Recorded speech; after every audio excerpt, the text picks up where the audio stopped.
하나님의 말씀은 요한일서 1장 3절 말씀입니다. 우리가 보고 들은 바를 너희에게도 전함은 너희로 우리와 사귐이 있게 하려 함이니 우리의 사귐은 아버지와 그 아들 예수 그리스도와 함께 함이라. 아멘.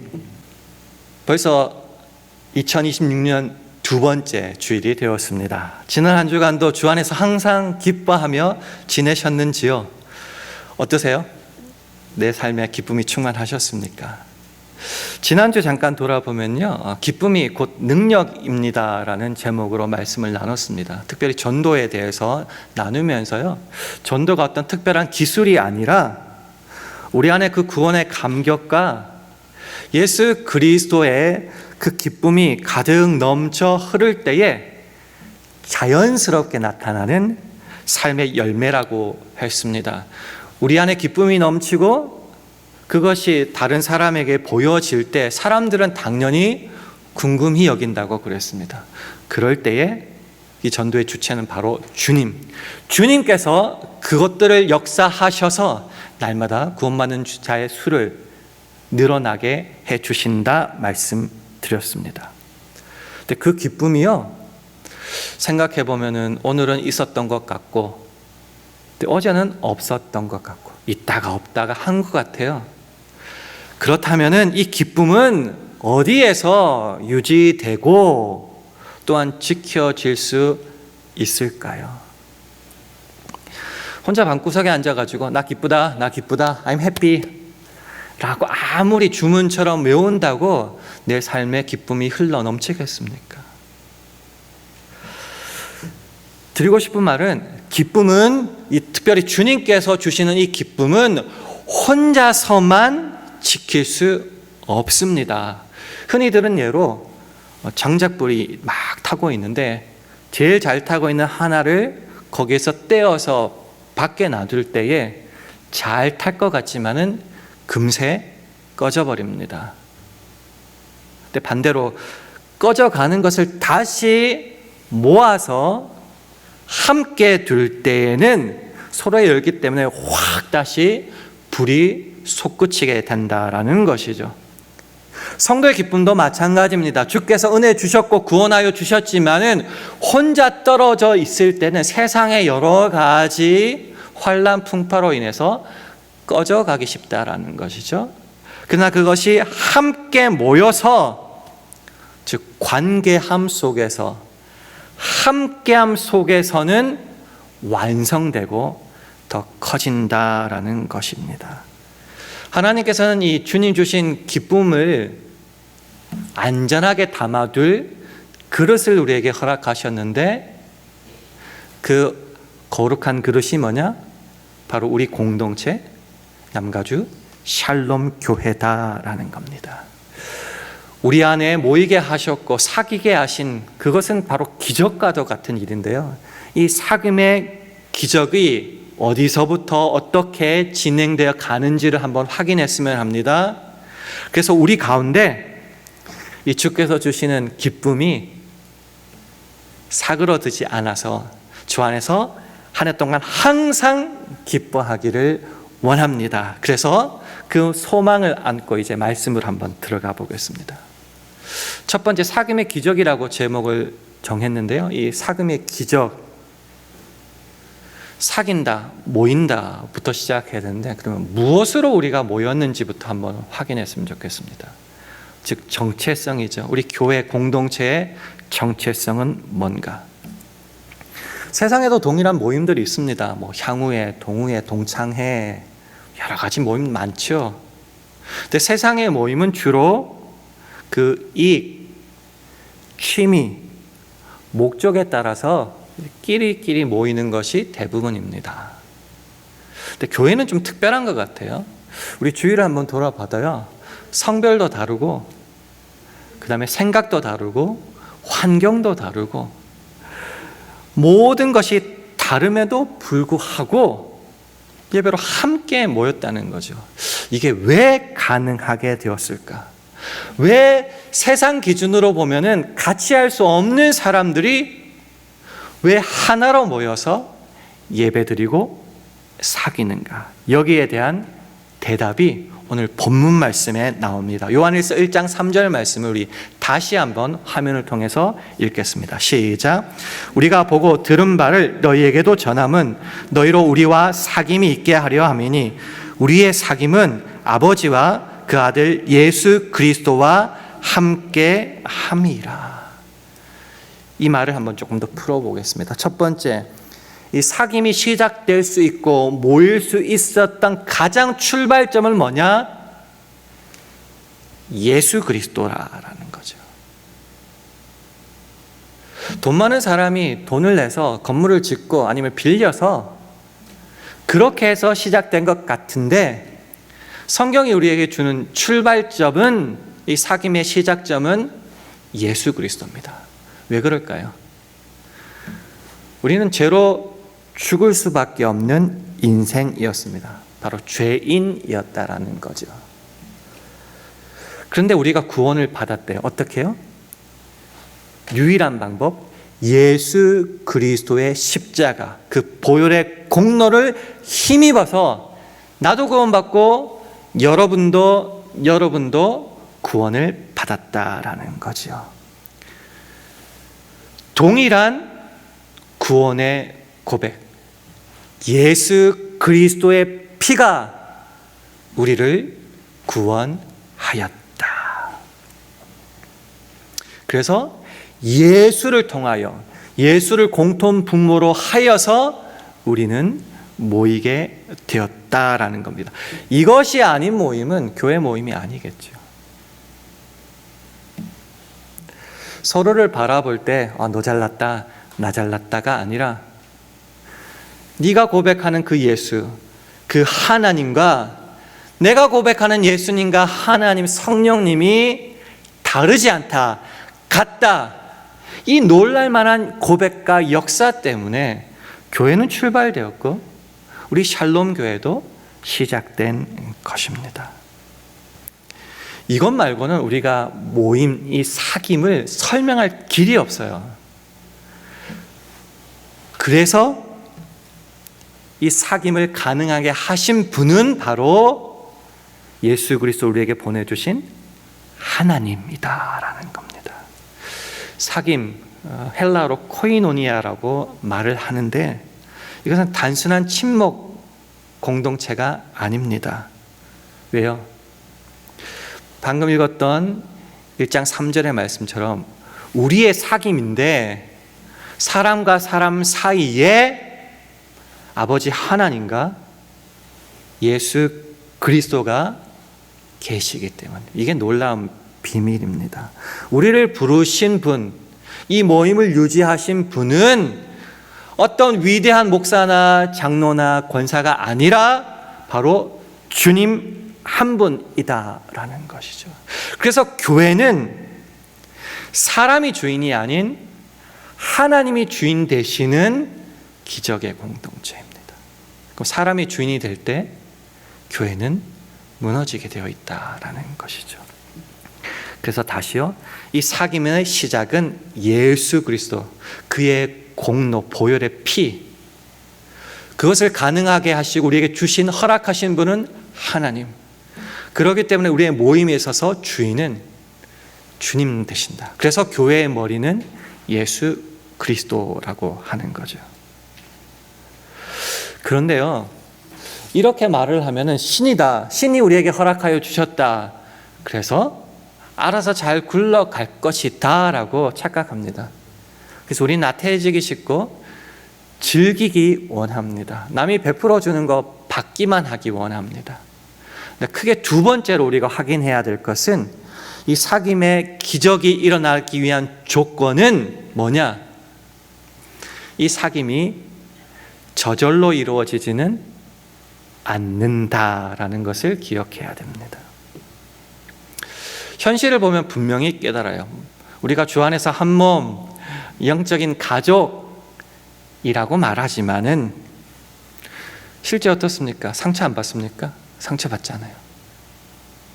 갈등 있잖아요. 오죽하면 이런 말, 쟤 때문에 내가 교회 안 나올 거야. 실제로 나가잖아요. 왜 이런 일이 벌어질까요? 우리는 그러면 꼭 하나님 탓, 교회 탓, 목사 탓 하는데요. 원인은 딱 한 가지예요. 사람은 불완전한 존재이기 때문입니다. 사람의 능력과 돈을 믿고 교회를 운영하려고 할 때는 교회에 문제가 생길 수밖에 없습니다.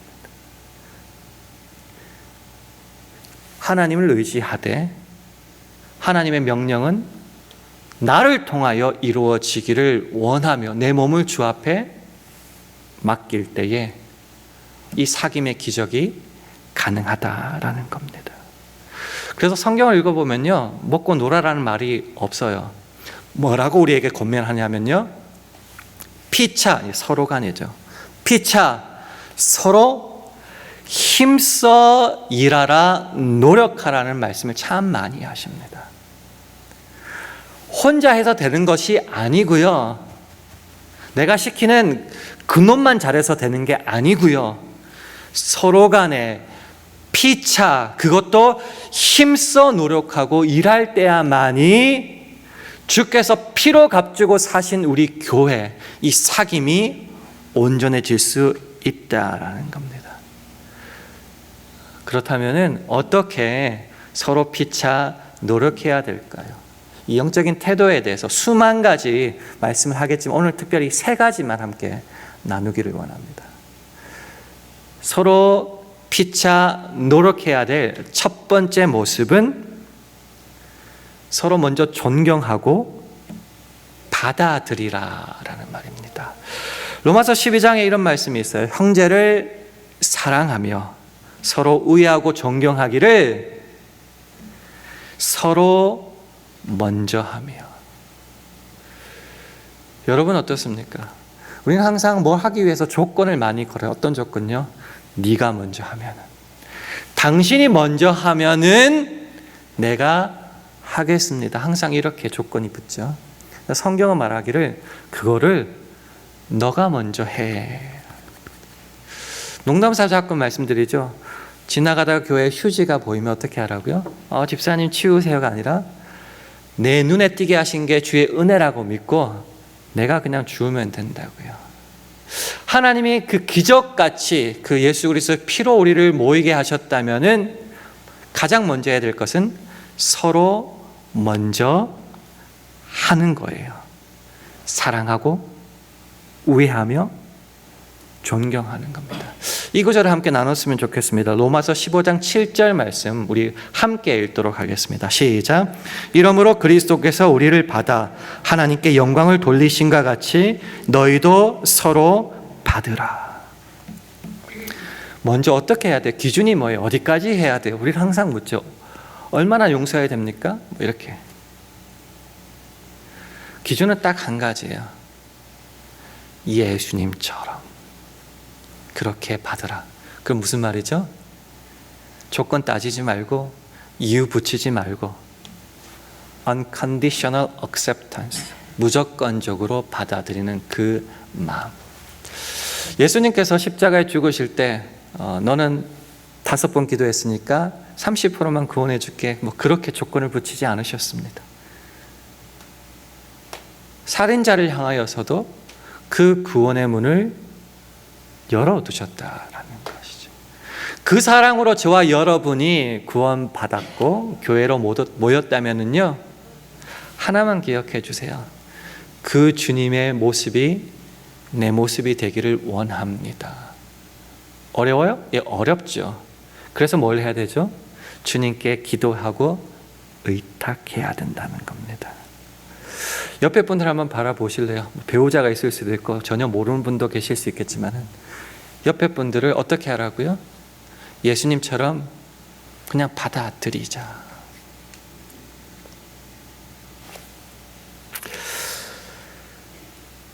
우리는 항상 상대를 바꾸려고 합니다. 너 틀렸어. 야, 너 이렇게 하면 안 돼. 자꾸 바꾸려고 하죠. 왜요? 나는 똑똑하고 잘났거든요. 난 무조건 맞거든요. 그러니까 너가 틀렸고 너가 고쳐야 돼. 근데 주님의 입장에서 이렇게 한번 외쳤으면 좋겠습니다. 성경에 따르면은 마스터피스, 주의 창조물들은 다 마스터피스, 걸작품이거든요. 정말 답답한 사람이 있어요. 기가 막힌 사람이 있어요. 그래도 그를 향하여 이렇게 한번 외쳤으면 합니다. 당신도 하나님의 걸작품입니다. 하나님이 당신을 구원하시려고 당신의 몸을 찢으셨습니다. 이 고백을 할 수 있을 때에 그때서야 비로소 unconditional acceptance가 가능하다라는 것이죠. 그리고 그곳에서 그 사람들로 말미암아 이 사귐의 기적이 시작되는 겁니다. 우리 교회는 왜 이래? 항상 말 많죠. 우리 교회는 왜 이렇게 사랑이 없어? 우리 교회는 왜 이렇게 말이 험해? 어디서부터 그 해결이 시작되어야 될까요? 그런 사람들을 먼저 받을 수 있는 나 자신에서부터 시작되어야 합니다. 두 번째 태도는요, 세상에서도 말을 참 많이 하더라고요. 말하기보다 듣기에 힘쓰라라는 겁니다. 야고보서 1장 19절 말씀을 화면을 통해서 우리 함께 읽겠습니다. 시작. 내 사랑하는 형제들아, 너희가 알거니와 사람마다 듣기는 속히 하고 말하기는 더디하며 성내기도 더디하라. 여러분은 말하기를 좋아하십니까? 아니면 good listener, 듣기를 잘 하십니까? 교회가 깨지는 가장 큰 이유 중에 하나는 바로 말입니다. 형제의 아픔을 보고 들었을 때에 우리는 너무 빨리 선생이 되고 싶어 합니다. 그래서 말하죠. 그렇게 해서 안 돼. 틀렸어. 어떻게 그렇게 이제까지 살았어? 이렇게 해. 저렇게 해. 막 정답을 내가 알고 있으니까 막 지금 해야 된다고 막 정답 주기에 바쁩니다. 각자가 그렇게 선생이 되어서 그들 앞에 설 때에 놀랍게도 문제는 해결되지 않고 더 커져버립니다. 문제는 어디에서 해결될 수 있을까요? 놀랍게도 듣는 데서부터 시작됩니다. 비판의 혀 막 쏘아붙이고 싶죠. 그것을 좀 스탑하십시오. 닫으십시오. 그 사랑의 귀를 열어주십시오. 듣는데 그냥 이렇게 그냥 건성으로 듣다가 무슨 말 하는지도 모를 때 말고요. 사랑의 귀를 열어서 좀 잘 들어주십시오. 저도 부목사라고 저에게 찾아오시는 분이 계시거든요. 근데 때로는 아무 말 안 했는데 감사합니다 하고 돌아가시는 분이 계세요. 뭘 했어요? 그냥 저는 듣기만 들었어요. 근데 그분이 알아서 정리를 다 하시더라고요. 성령 하나님이 그때 역사하세요. 언제요? 내 생각을 강요하기 이전에 주님이 역사하실 시간을 기대하면서 들어줄 때에 놀랍게도 성령 하나님께서 일하신다라는 겁니다. 그럴 때 그 죽어가던 얼굴빛이 살아나고요. 영혼이 회복돼요. 그리고 그 사람이 돌아간 그곳이 회복되는 역사가 일어나기 시작한다라는 겁니다. 그래서 나는 good listener인가 한번 확인했으면 좋겠습니다. 세 번째로는요, 이게 좀 어려운 것 같아요. 짐이 있다면 서로 나누어 줘야 됩니다. 이 말씀 저 참 좋아하는데요. 갈라디아서 6장 2절 말씀을 우리 화면을 통해서 함께 읽겠습니다. 시작. 너희가 짐을 서로 지라 그리하며 그리스도의 법을 성취하라. 어렵게 생각하지 말고요. 집안일 한번 생각해 봤습니다. 저도 경상도 출신이라서 남자, 예전에는 저 어렸을 때는 부엌에 못 들어가게 했어요. 그리고 시골에 가면은요, 남자들 밥 따로 있고, 특히 저는 장남이라 가지고 할아버지, 아버지 저만 밥상 따로 받았어요. 나머지 사람들은 다 밥상 또 따로 했고, 고기는 이쪽에는 없어요. 저쪽에만 있었어요. 그랬기 때문에 그렇게 도와준다, 쉐어링한다, 가사 분담을 한다는 생각이 잘 없었을 수 있어요. 그러면 어떻게 될까요? 한 사람은 억울하게 계속 힘들게 되는 거죠. 그 속에 복된 사귐이 있겠습니까? 목사는 일 안 하고 맨날 시키고 대접만 받으려고 할 때에 그 교회가 힘이 있겠습니까? 사귐의 기적은 서번트 리더십에서 시작됩니다. 주께서 하셨던 것처럼 내가 앞장선다고 했을 때 내가 먼저 그 짐을 나누기를 원합니다. 험한 세상이라고 하죠. 무서운 세상이라고도 말합니다. 올 한 해 경제의 전망은 더 어두운데요. 이 막막한 세상을 혼자 살아가야 된다고 생각해 보세요. 얼마나 불안해요. 얼마나 외로워요. 교회 왔는데도 교회에서조차 나 혼자 밥 먹고 인사할 사람도 없고 나 혼자 예배 드리고 간다면 그곳에 주께서 원하시는 사귐의 기적이 일어날 수 있겠습니까? 그래서 어려운 힘든 짐이 있을 때에 주께서 주신 사랑을 바탕으로 함께 질 수 있어야 됩니다. 가깝게는 같은 모임, 배우자, 자녀부터 시작해서 조금 더 확장해 나가는 거죠. 같은 부서, 그러다 같은 3부 예배 식구들, 그리고 1부, 2부까지 확장되고 그것이 더 크면은 세상을 향한 섬김으로까지 나가게 됩니다. 제가 음식 중에 가장 좋아하는 맛은 살맛입니다. 살맛 있으십니까? 교회 왔는데 살아갈 맛이 있으십니까? 그 맛이 언제 생길까요? 함께 짐을 나눌 때. 사람마다 결핍과 부족이 있습니다. 그 부족을 혼자 못 채우잖아요. 그래서 울잖아요. 한탄하잖아요. 그래서 기도하잖아요. 그런 모습을 볼 때에 정답이나 가르쳐주고 막 채찍질하고 비판하기 이전에 여러분이 그 부족함을 좀 나눠줬으면 좋겠습니다. 그게 물질이 될 수도 있고 따뜻한 허그 하나가 될 수가 있고요. 옆에서 기도하는 게 될 수 있습니다. 기도 우습게 보지 마세요. 실제 돈을 줘야지. 예, 돈을 주시는데 그 역사하시는 능력은 주께로부터 옵니다. 주께서 역사하시면은 돈보다 더 큰 것도 그에게 주어질 수 있어요. 그래서 부족함, 결핍을 내가 발견했을 때에 먼저 하나님께 기도하십시오.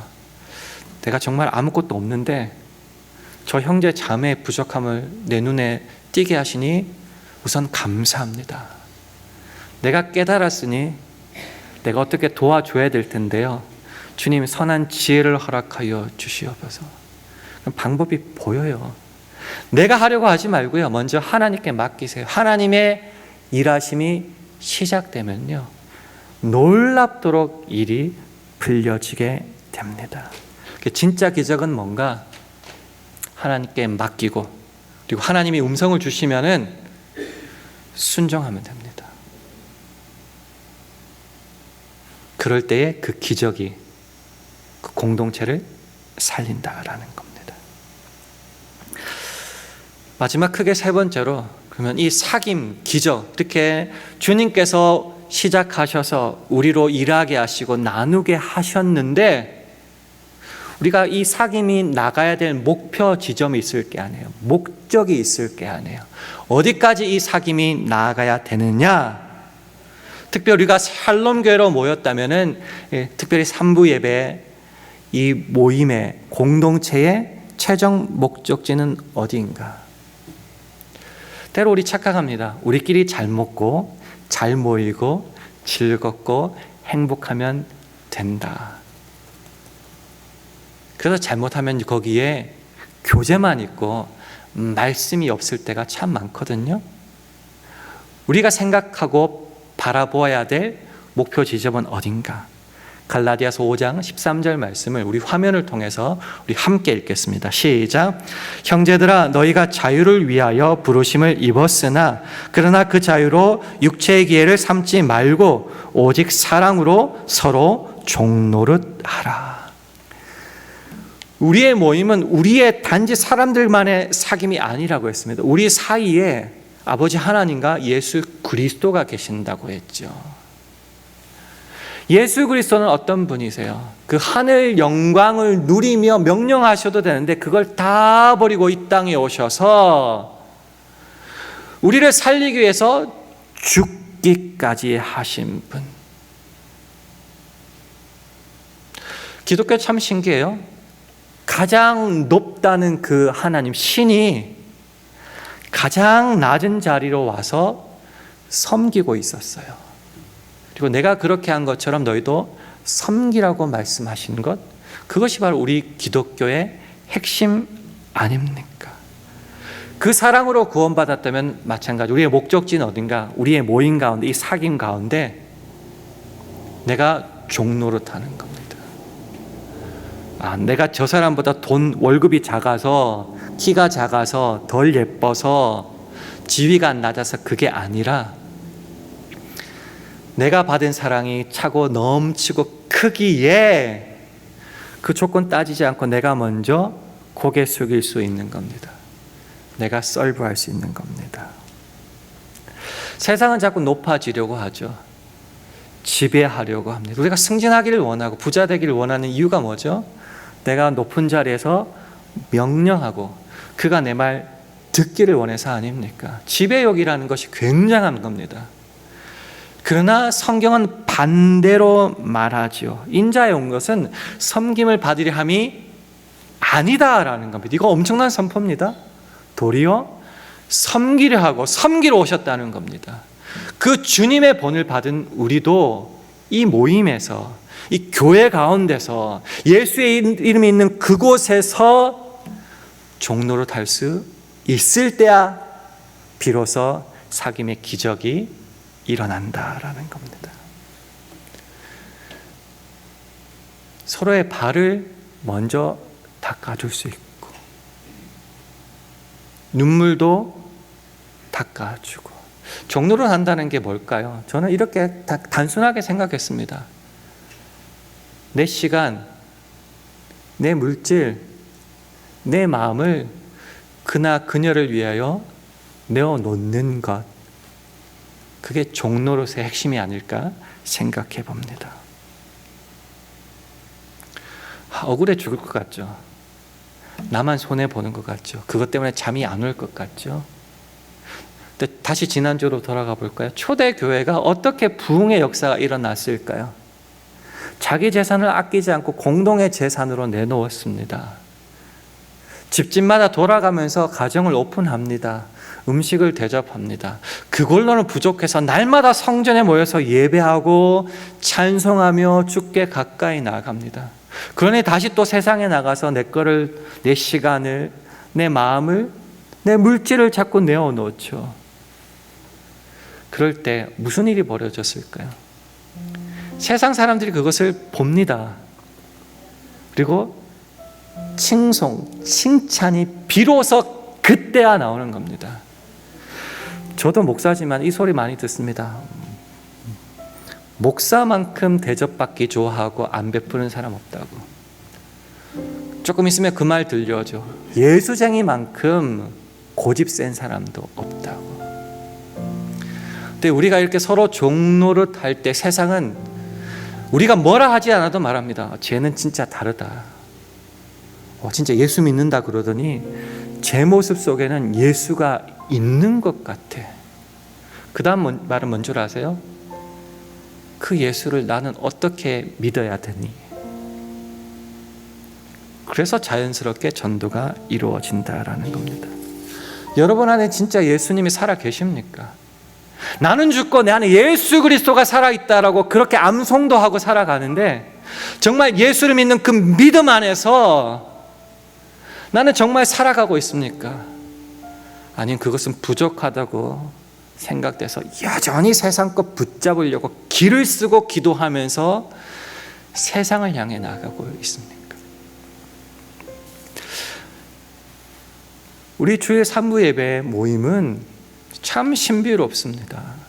세상 기준에서는 모일 수 없지만은 하나님께서 부르셔서 그 예수 그리스도의 핏값을 우리를 살리셔서 하나로 모아주셨습니다.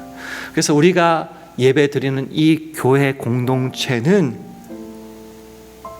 목사와 성도들이 함께하는 모임이 아니라 우리와 아버지 하나님 예수 그리스도가 동행하는 모임입니다. 그래서 놀랄 만한 신비가 있는 곳이고요, 회복과 치유와 기쁨과 평안이 있는 교회입니다.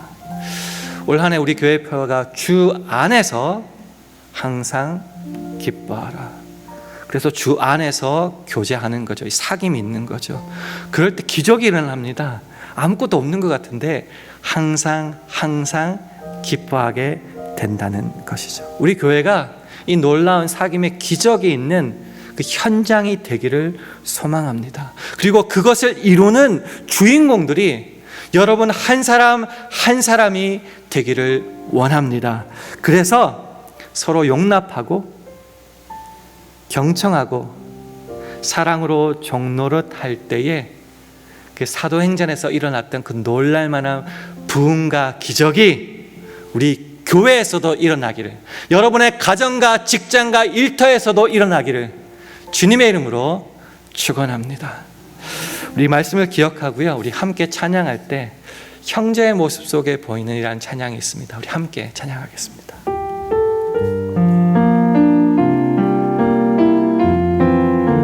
형제의 모습 속에, 형제의 모습 속에 보이는 하나님 형상 아름다워라. 존귀한 주의 자녀 됐으니 사랑하며 섬기. 자매의 모습 속에, 자매의 모습 속에 보이는 하나님 형상 아름다워라. 존귀한 주의 자녀 됐으니 사랑하며 섬기. 우리의 모임 중에, 우리의 모임 중에 임하신 하나님 영광 아름다워라. 존귀한 왕이 여기 계시니 사랑하며 우리의 모임 중에 임하신, 우리의 모임 중에 임하신 하나님 영광 아름다워라. 존귀한 왕이 여기 계시니 사랑하며 섬기리.